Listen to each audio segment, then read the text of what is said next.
Assalamualaikum warahmatullahi wabarakatuh. Perkenalkan, saya Arifah Hidayah Putri yang di sini akan mempresentasikan penelitian saya yang berjudul The Role of Gift Perception, Social Obligation, and Reciprocity Expectation on Indebtedness of Gift Recipient in Kondangan Akademik.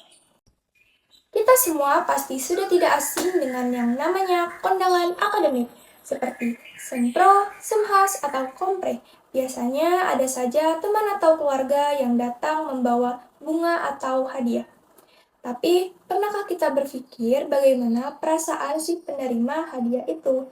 Ternyata menerima hadiah tidak sesederhana yang kita kira. Ada perasaan berhutang budi yang muncul setelahnya dan itulah yang kami teliti.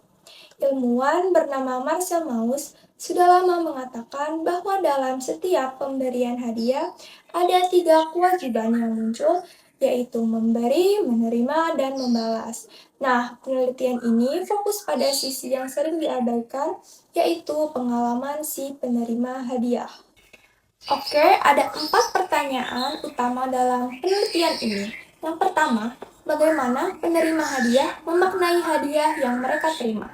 Yang kedua, apakah ada tekanan sosial yang mereka rasakan setelah menerima hadiah? Yang ketiga, bagaimana harapan untuk membalas hadiah itu terbentuk? Dan yang keempat, bagaimana semua faktor tadi akhirnya membentuk perasaan berhutang budi?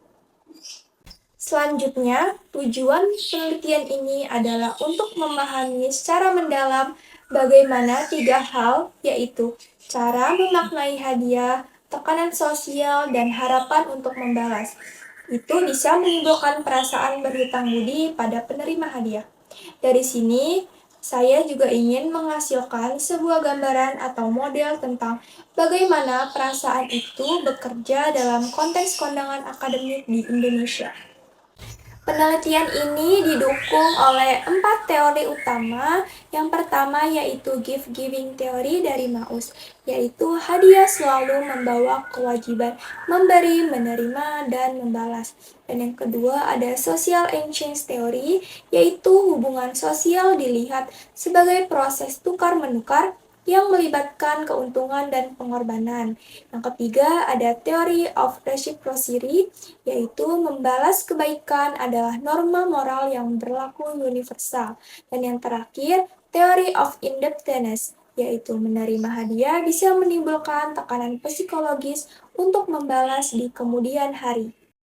Di penelitian ini mempunyai 4 variabel. Yang pertama ada X1 yaitu gift perception, bagaimana penerima memaknai hadiah yang diterima. X2 ada social obligation, yaitu tekanan dan norma sosial yang dirasakan. X3 yaitu reciprocity expectation, harapan atau dorongan untuk membalas hadiah. Dan Y-nya indebtedness, yaitu perasaan berhutang budi sebagai hasil dari ketiga faktor di atas. Berikutnya, ini merupakan kerangka konseptualnya. Secara sederhana, hubungannya bisa dijelaskan seperti ini. Cara seseorang memaknai hadiah akan memengaruhi seberapa besar rasa berhutang budinya. Tekanan sosial memperkuat dorongan untuk membalas, dan harapan untuk membalas mendorong seseorang bertindak di masa depan. Ketiga faktor ini bersama-sama membentuk apa yang kita sebut sebagai indebtedness. Selanjutnya, metode penelitian.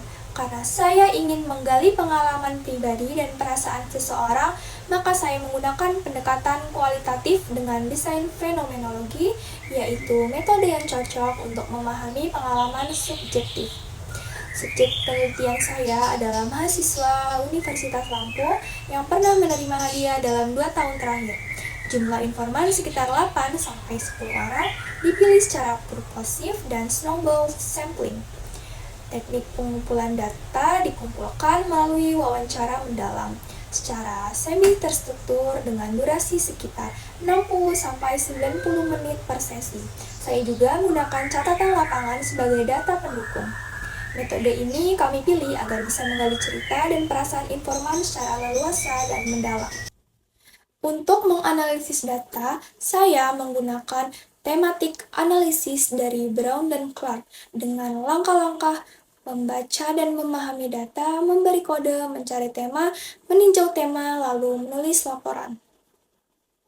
Supaya hasilnya bisa dipercaya, kami menggunakan triangulasi, member checking, dan audit trail sebagai cara untuk memastikan keabsahan data. Berikutnya, topik wawancara.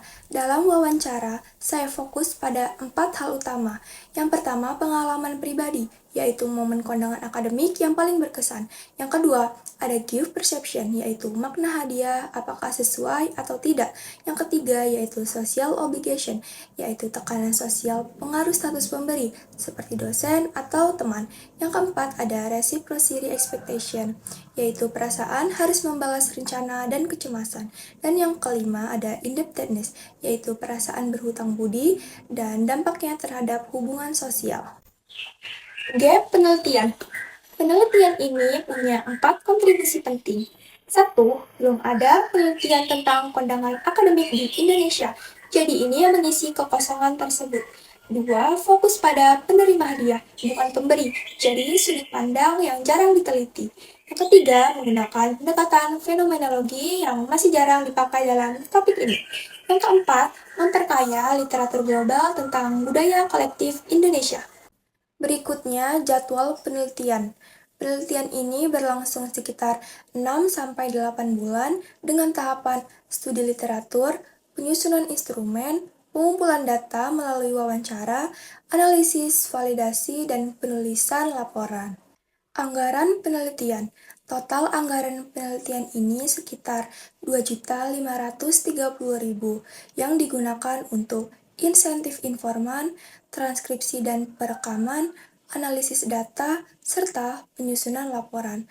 Anggaran ini disusun realistis sesuai kebutuhan penelitian kualitatif. Kesimpulannya, jadi kondangan akademik bukan sekadar tradisi atau perayaan biasa. Di baliknya ada sistem pertukaran sosial yang cukup kompleks. Hadiah yang diberikan bukan hanya bernilai materi, tapi juga membawa tekanan sosial dan harapan untuk dibalas. Itulah yang membuat indebtedness menjadi fenomena psikologis yang nyata dan penting untuk dipahami dalam lingkungan akademik kita. Demikian presentasi dari saya, semoga bermanfaat. Assalamualaikum warahmatullahi wabarakatuh.